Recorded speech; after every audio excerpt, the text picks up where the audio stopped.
Before we begin, don't forget to subscribe, like, and save this story, because one wrong knock can change everything, and you won't want to miss what happens next.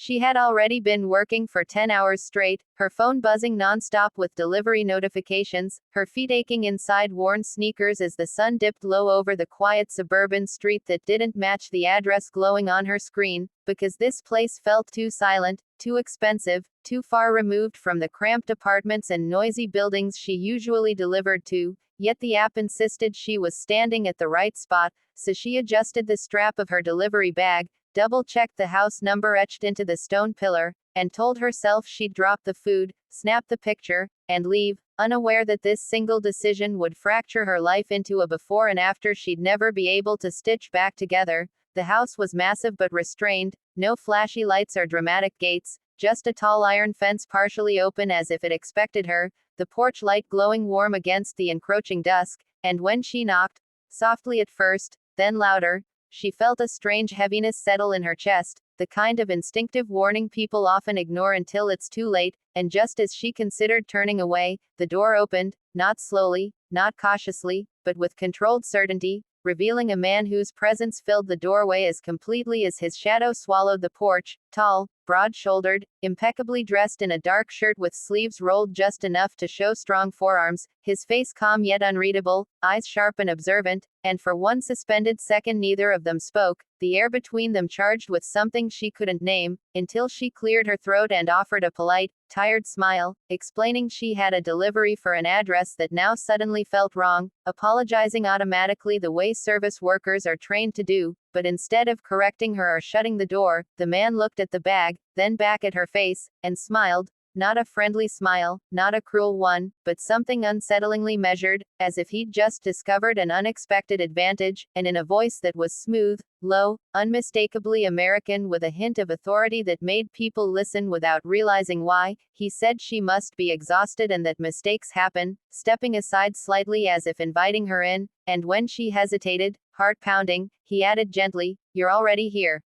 Stay for dinner," words that should have sounded absurd but instead landed with a weight that made refusing feel rude, even dangerous, and she stammered that she couldn't, that she had other orders, but her phone buzzed again, the app flashing a cancellation notice due to an address error, and before she could react, the order vanished from her screen, leaving her standing there with no job to rush back to, no excuse strong enough to use, while the man watched her reaction closely, as if he'd expected exactly this outcome, and she felt a chill crawl up her spine when she realized how little control she suddenly had, yet some stubborn part of her refused to be intimidated, so she straightened her shoulders and said she'd only step inside to confirm the address, nothing more, and he nodded approvingly, gesturing her across the threshold where the interior swallowed her in quiet luxury, marble floors, minimalist furniture, a faint scent of expensive cologne and something darker, metallic, that lingered just beneath it, and as the door closed behind her with a soft, final click, she noticed subtle details she wished she hadn't, like the discreet security cameras tucked into corners, the absence of personal photos, the way every object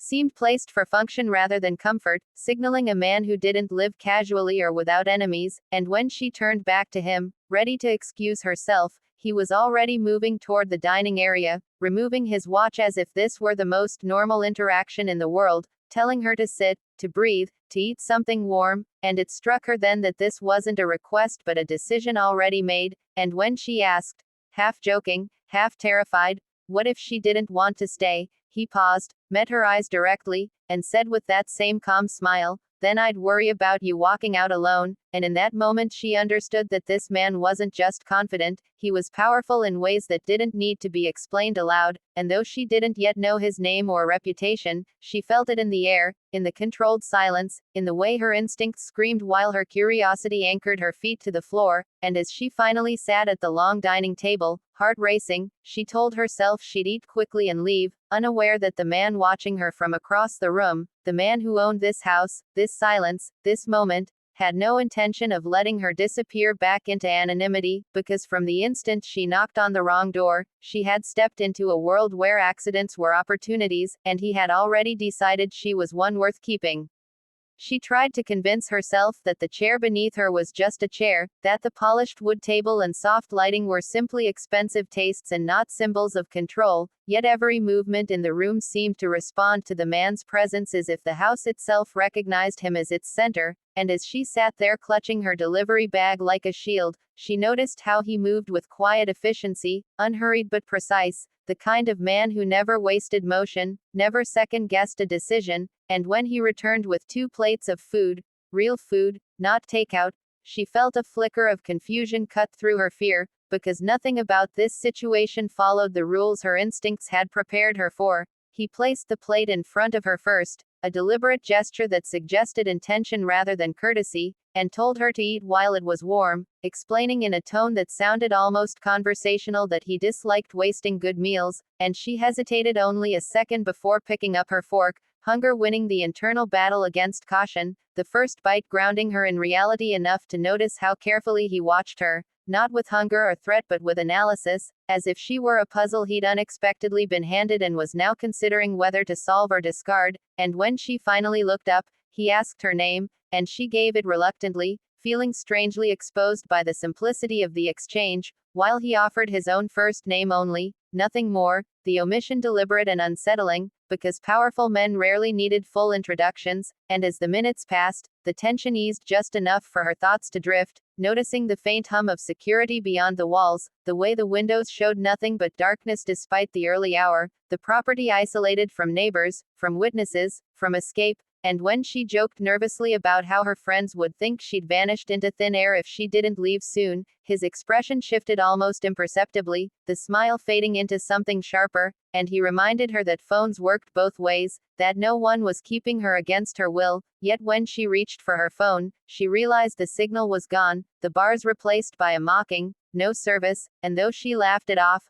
a knot tightened in her stomach, because coincidences stacked too neatly often weren't coincidences at all, and sensing her unease, he leaned back in his chair and told her calmly that he owned the network on this hill, that privacy was expensive but necessary in his line of work, words that should have scared her more than they did, because his honesty stripped the fear of uncertainty and replaced it with something more dangerous, trust in a man who had done nothing to earn it except refuse to lie, and as she finished her meal, he asked about her life with a level of interest that felt oddly personal, not probing for weaknesses but collecting facts, learning patterns, and she answered carefully, revealing just enough to seem polite while protecting the fragile independence she'd fought to maintain, explaining how deliveries paid her bills, how mistakes like tonight were rare, how she preferred to stay invisible, and at that he smiled again, telling her invisibility was a skill many underestimated, that people who moved quietly often saw more than those who demanded attention, and the compliment caught her off guard, settling somewhere deeper than it should have, because no one had ever described her that way before, and when she asked what he did for a living, he didn't hesitate, saying simply that he managed assets and people, that problems came to him because he knew how to make them disappear, and though he never said the word, the implication hung heavy between them, making her understand exactly why this house felt like a fortress and why his calm felt earned, and when she finally stood, thanking him for the food and insisting she really did need to go, he rose with her, closing the distance between them just enough to make her breath hitch, his voice low as he told her the roads down the hill were dangerous at night, that his driver could take her safely, and though every instinct screamed that accepting more help would deepen whatever trap she'd stepped into, refusing felt equally reckless, so she agreed, telling herself she'd be safer inside a car than walking alone through darkness she didn't know, and as they moved toward the front door, a man in a suit appeared seemingly from nowhere, nodding respectfully to the host and barely acknowledging her presence, confirming her growing suspicion that this household operated on rules far beyond normal social boundaries, and when the door opened and cool night air washed over her, she felt relief mixed with disappointment she couldn't explain, because part of her had begun to believe that leaving meant abandoning something unfinished, something important, and just before she stepped outside, he stopped her, asking her to look at him, and when she did, his gaze held hers with unsettling intensity as he said her name slowly, reminding her that mistakes sometimes led people exactly where they were meant to be, and that if she ever needed help, real help, she should knock again, this time without an order in her hands, slipping a card into her palm with no address, no title, just a number, and as she walked away toward the waiting car, heart racing, she realized that though she was technically free to go, the encounter had already claimed space in her mind she couldn't evict, because the man behind that door hadn't just invited her to dinner, he had opened a path into a world where protection came with expectations, and curiosity could become a contract she hadn't yet agreed to, but might one day be forced to honor.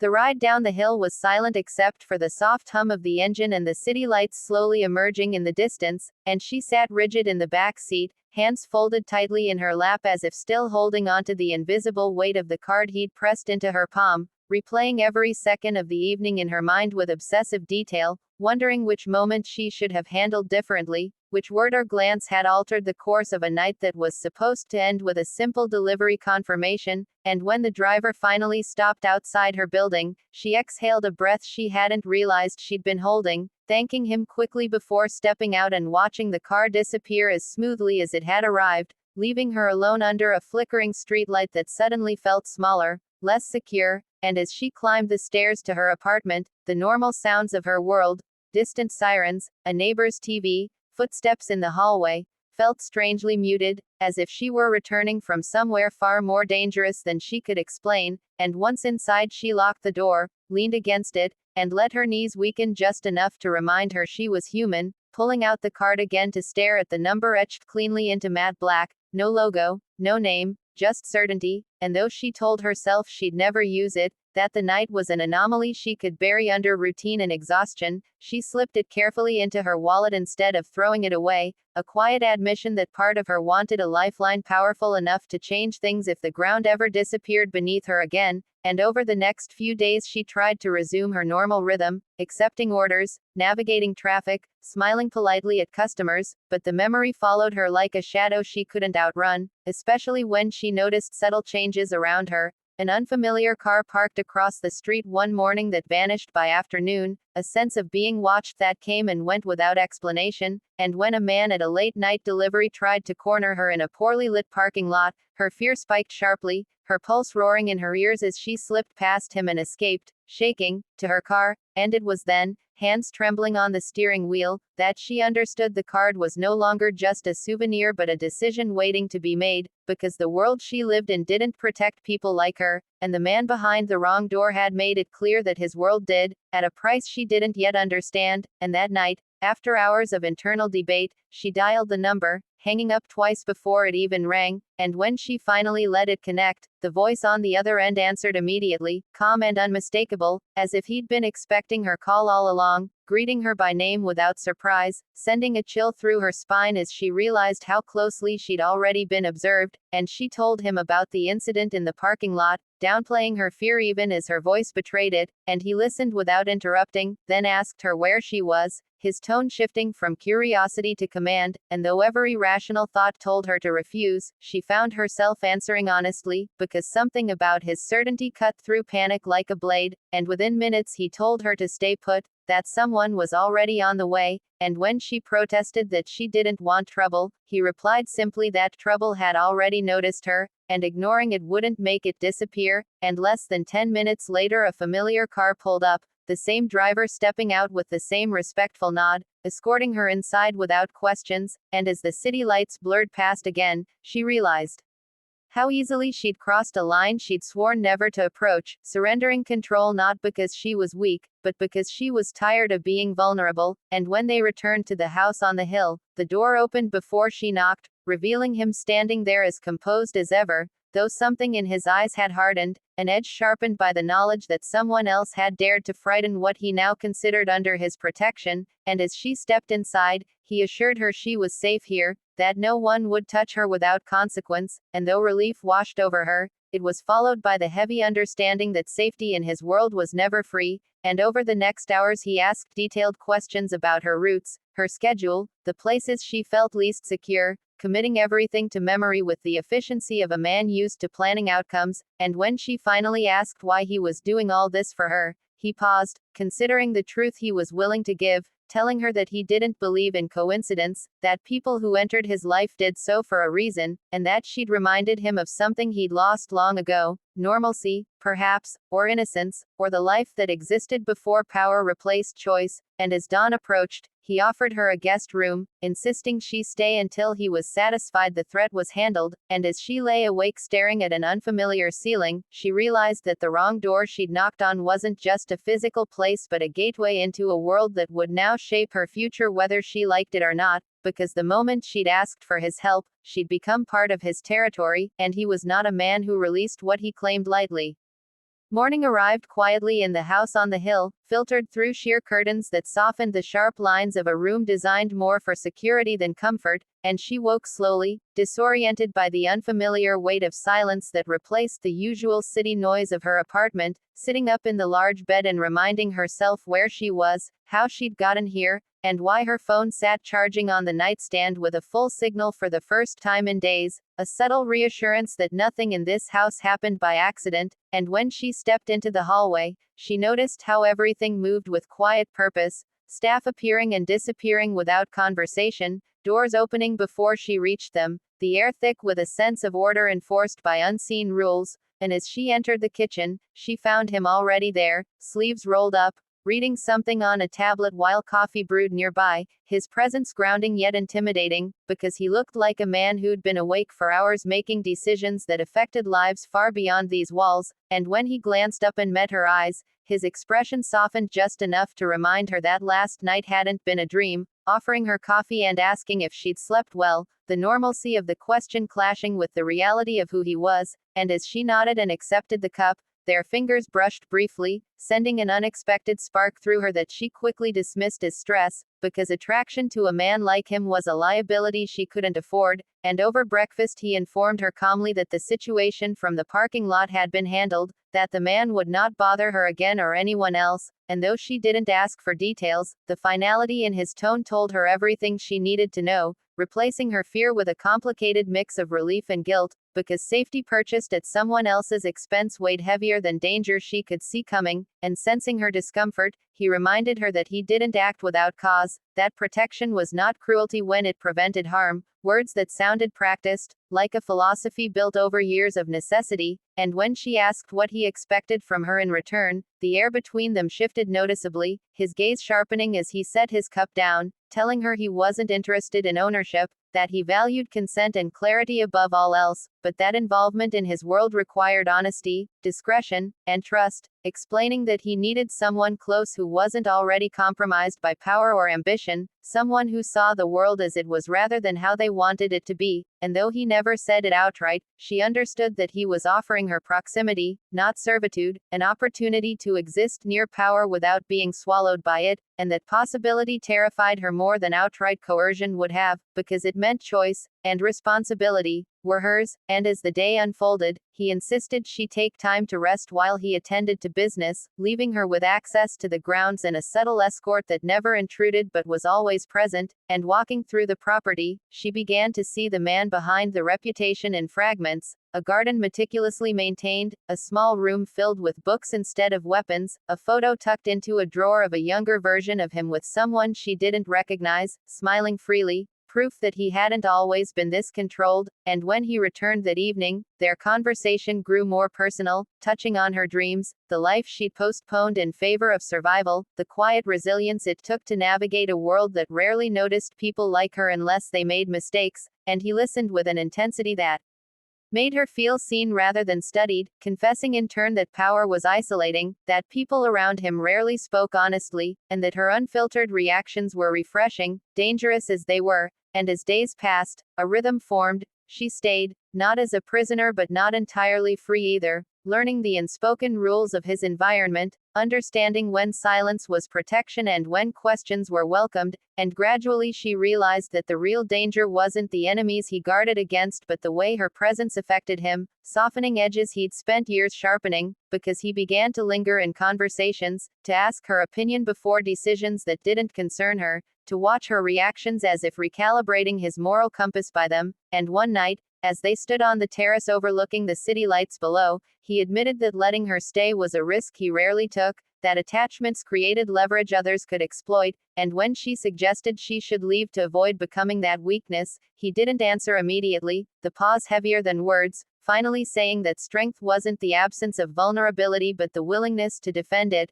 and in that moment she understood that the wrong door she'd knocked on had led her into a delicate balance between danger and desire, one where every step forward bound her closer to a man whose world was built on control, and as she looked out over the city, she realized that walking away now would mean returning to a life where she was invisible again, safe only in her insignificance, while staying meant becoming part of a story written in shadows and power, and though she hadn't yet decided which path she'd choose, one truth settled firmly in her chest. Nothing about her life would ever be simple again, because the mafia boss who'd smiled and told her she was staying hadn't just offered protection, he'd offered her a place in his world, and once seen, that world could never be unseen. By the end of the first week, the house no longer felt like a temporary shelter but a quiet borderland between the life she'd known and the one slowly forming around her, and she became acutely aware of how seamlessly he integrated her presence into his routine without announcing it, as if she'd always belonged there and everyone else was simply adjusting, because staff began asking her preferences without instruction, security shifted subtly to accommodate her movements, and even the silence seemed to bend differently when she entered a room. Yet for all the comfort, she remained careful, reminding herself daily that this was not a fairy tale but an arrangement built on power and consequences, and one evening, as they shared dinner again, this time intentionally, he explained more of his operations in broad strokes, never incriminating himself but revealing enough for her to understand the scale of his influence, how networks were built on loyalty, how order was enforced when systems failed, and how violence, while always present, was a last resort rather than a language he preferred, and she listened not with fascination but with thoughtful skepticism, asking questions others wouldn't dare, challenging assumptions gently but firmly, and instead of anger, her curiosity earned his respect, because he wasn't accustomed to being questioned without an agenda, and as trust grew, he began involving her in small decisions that required intuition rather than authority, reading people, sensing motives, gauging sincerity, and she discovered she had a talent for it, seeing patterns others missed, understanding emotional undercurrents that data and surveillance couldn't capture, and the realization unsettled her, because it meant she wasn't just surviving in his world, she was adapting to it, and when an unexpected incident forced that adaptation into action, an associate arriving unannounced, tense and evasive, he watched closely as she navigated the interaction with calm politeness, later telling her she'd diffused a situation that could have escalated dangerously, praise that carried weight because it wasn't given lightly, and that night, as they stood in the quiet kitchen long after midnight, the conversation turned more personal than ever before, touching on boundaries neither had fully acknowledged, and he admitted that her presence had altered his priorities, that for the first time in years he found himself planning not just for control but for continuity, a future that included something other than survival, and she responded honestly, saying she felt safer with him than she ever had but feared losing herself if she stayed too long, that comfort could become a cage if she stopped choosing it, and instead of dismissing her concern, he surprised her by offering a compromise, independence within protection, explaining that he didn't want her isolated from the world but insulated from its worst parts, suggesting she pursue something she'd always wanted but never felt secure enough to attempt, backing the idea not with money alone but with structure, time, and security, and the offer shook her because it wasn't ownership disguised as generosity, it was empowerment with accountability, and as days turned into weeks, she began taking steps toward that dormant dream, feeling parts of herself reawaken that had gone numb from years of survival mode, while he observed the change with something like pride, though he never claimed credit, and yet the deeper she went, the more she sensed tension building beneath the surface of his operations, subtle shifts in security, guarded conversations that stopped when she entered, and one evening she confronted him about it, refusing to remain ignorant if her safety was involved, and after a long silence he told her the truth, that rivals had noticed his altered patterns, that her presence had not gone unseen, and while no one knew exactly who she was, they knew she mattered, making her a potential pressure point, and though fear flared instantly, it was tempered by resolve, because she'd crossed too many lines to retreat into denial now, and she told him she wouldn't be hidden or removed for his convenience, that if she stayed informed, and the moment marked a shift between them, one of mutual recognition rather than protection alone, and he agreed, not because it was safe but because he respected her agency, increasing transparency in ways that balanced risk with honesty, and as they prepared together, mentally and logistically, for whatever storm was approaching, she realized that the wrong door she'd knocked on had taught her something vital, That power wasn't just about control but about choosing who stood beside you when the cost of caring became visible, and when he finally admitted that letting her go would be easier than keeping her safe but that he was no longer interested in easy choices, she understood that whatever happened next would test not just his empire but the fragile, deliberate bond they were building in its shadow.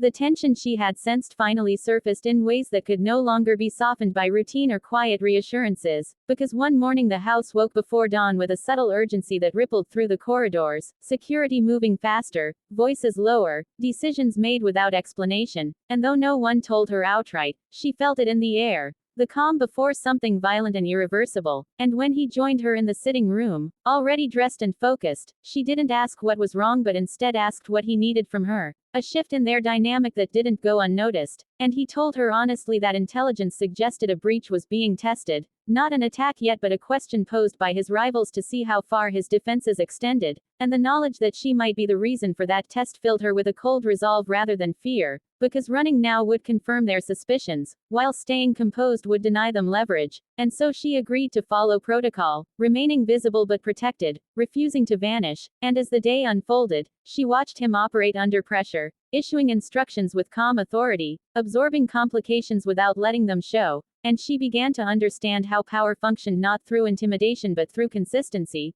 through the trust others placed in his steadiness, and when news arrived that an intermediary wanted to meet under the guise of negotiation, he asked her opinion, valuing her perspective not as strategy but as instinct, and she advised caution without retreat, suggesting he control the environment rather than refuse the meeting outright, advice he accepted without hesitation, reinforcing her sense that she was no longer merely sheltered but integrated, and that evening, as preparations were made for the meeting at a neutral location he controlled, he insisted she stay behind, not as an order but as a boundary he wouldn't compromise, and though she argued, pointing out that hiding reinforced vulnerability, he countered that leadership also meant knowing when not to expose what mattered most, and the words carried a weight that lingered long after he left, because she realized that what frightened her most wasn't the danger surrounding him but how deeply she'd begun to matter within it. And hours later, when he returned uninjured but visibly exhausted, she didn't ask about details, understanding that some truths were meant to be inferred rather than spoken, and he confirmed only that the message had been received, that lines had been redrawn, and that no one would test him so openly again. Yet even as relief washed over them both, the cost of escalation became clear, because the world he controlled demanded constant vigilance, and she questioned whether any future built there could ever be peaceful, and sensing her doubts, he spoke candidly about his long-term intentions, admitting that he'd been preparing an exit long before she appeared, consolidating power not to expand it but to eventually step away without leaving chaos behind, and her arrival had accelerated that desire, transforming it from strategy into necessity, and the confession shifted something fundamental between them, because it reframed their relationship not as a detour from his life but as a catalyst for change, and when she asked what that future would require from her,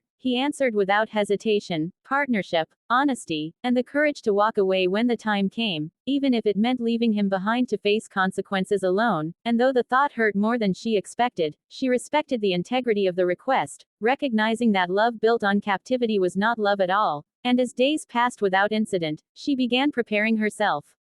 mentally for the possibility of departure, strengthening the independence he'd encouraged, ensuring she could stand on her own if necessary, and the irony wasn't lost on her that the man most capable of protecting her was also the one teaching her how not to need him. And late one night, as they sat together in rare stillness, he admitted that the hardest part of power wasn't earning it but relinquishing it responsibly, and she realized that the wrong door she'd knocked on had led her into a crossroads not just for herself but for a man whose world was beginning to outgrow him, and whatever lay ahead would demand sacrifices neither of them could yet fully imagine.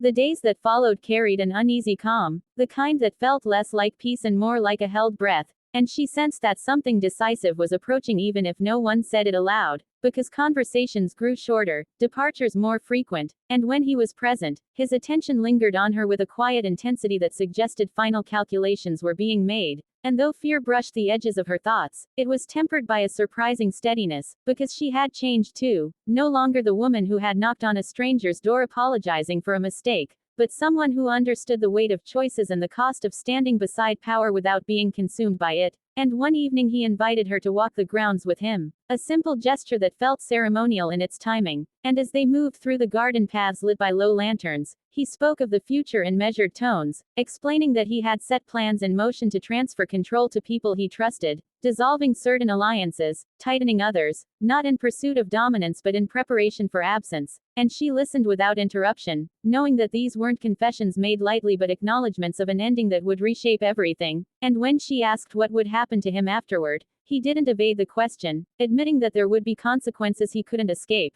that stepping away didn't erase history, but he was willing to face them if it meant something cleaner could exist beyond his shadow. And the honesty struck her deeply, because it was the first time he'd spoken not as a strategist but as a man confronting the limits of his control, and she responded in kind, telling him she didn't need guarantees or promises, only truth, and that whatever came next had to be chosen freely by both of them. And as they reached the edge of the property overlooking the city lights, he stopped, turning to face her fully, the noise of the world distant below, and asked her the question he'd been avoiding: whether she would stay if it meant uncertainty, legal scrutiny, and a life stripped of the protection she'd grown accustomed to. And though the answer frightened her, she didn't hesitate, telling him she would stay as long as the choice remained hers, as long as they walked forward rather than hid behind walls built from fear. And the relief in his expression was fleeting but real, because it wasn't possession he sought but companionship rooted in equality. And that night, the house felt different, less like a fortress and more like a threshold, because decisions had been made that could not be undone. And as preparations accelerated, documents signed, assets redistributed, trusted people briefed, she realized that the role she played was less about logistics and more about grounding him, reminding him why the risk was worth taking. And when the day finally came for him to step away publicly, triggering ripples across the networks he'd controlled, the tension was palpable, but there was no violence, no dramatic confrontation, only the quiet reshaping of power that marked true change. And as he returned home that evening, visibly lighter yet braced for the unknown, she met him at the door not with questions but with presence, understanding that the hardest battles were often internal. And in the days that followed, consequences arrived as expected.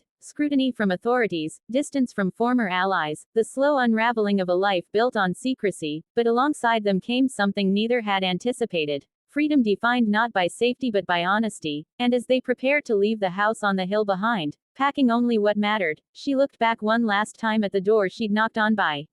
accident, recognizing it as the place where fear had turned into choice. And though the future remained uncertain, she felt a quiet certainty settle within her, because the wrong door had led her not into captivity or chaos, but into a partnership forged by courage, accountability, and the willingness to walk away from power in pursuit of something real.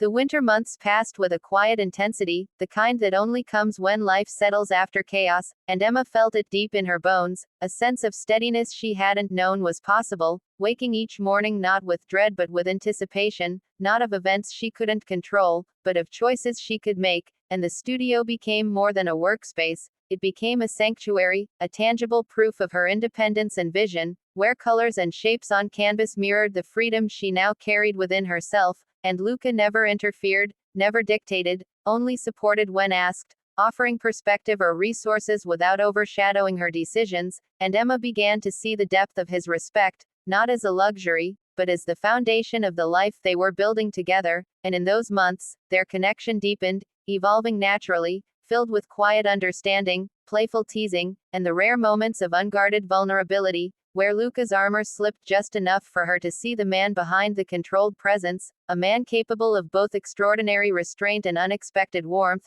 And for Emma, it was the balance she had longed for without knowing it. And yet, even as peace settled over them, life continued to test boundaries in subtle ways, a reminder that calm was never permanent. And one evening, while Emma was preparing for a small exhibition at a local gallery, Luca received an unexpected call from a distant associate, a matter minor in content but serious in timing. And Emma watched as his face shifted from neutral to sharp focus, the kind of focus that demanded attention without demanding intrusion. And she realized that being with him meant sharing in the responsibilities and tensions of his world, even when they didn't directly affect her. And instead of fear, she felt pride, because she knew she could stand beside him and remain herself, aware yet unshaken. And the exhibition opened successfully, Emma's work drawing admiration from visitors, and Luca remained unobtrusive, a supportive presence in the background. Yet his awareness of every interaction and subtle movement gave her a sense of security that was rare and profound. And afterward, as they walked home through streets glowing with winter lights, Emma reflected on the journey that had brought her here,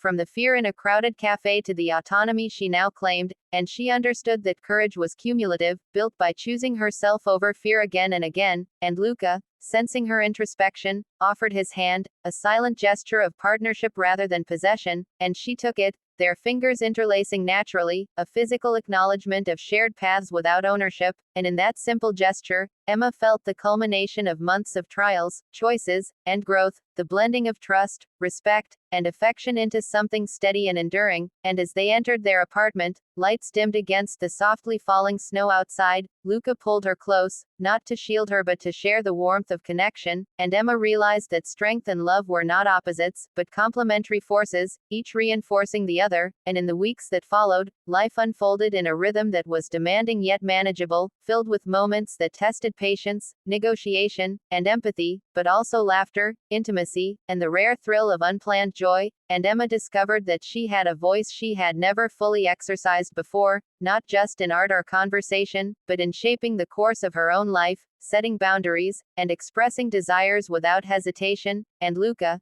who had stepped into her life with decisiveness and control, now learned to navigate alongside her, adjusting his own rhythm to accommodate her autonomy.